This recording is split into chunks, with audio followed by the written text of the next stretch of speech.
Magandang umaga Pilipinas, 6:29 ayon sa Philippine Standard Time. Kasama niyo po si Harry Bayona para sa Panahon TV Express.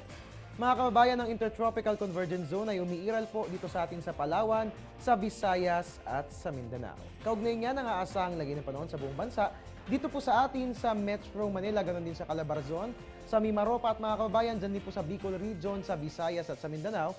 Asahan po natin ng light to moderate rain showers and thunderstorms, habang dyan po sa natitirang bahagi naman ng Luzon, asahan natin ang isolated rain showers or thunderstorms. Samantala, inilabas din ng Pag-asa ang weekly weather outlook. Ayon po rito, ngayong weekend, generally speaking, fair weather ang mararanasan dyan po yan sa Northern and Central Luzon. Yan ay dahil sa ridge ng high pressure area na nag-e-extend sa hilagang Luzon.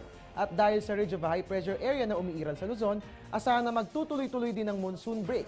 Ayon kay Pag-asa weather forecaster Joey Figuracion, mag-feed ng easterly winds ang nasabing weather system, so asahan ang magandang panahon. So nanay, tatay, pwede po tayong maglaba ngayong araw ng Sabado dahil magiging maganda po ang lagay ng ating panahon. At yan nga po ang ating weather condition para sa araw ng Sabado, July 6, 2013.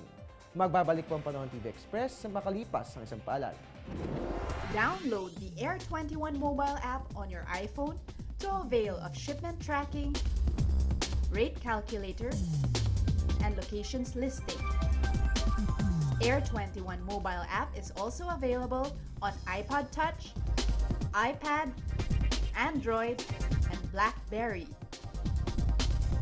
Know more about the Air 21 mobile app on air21.com.ph.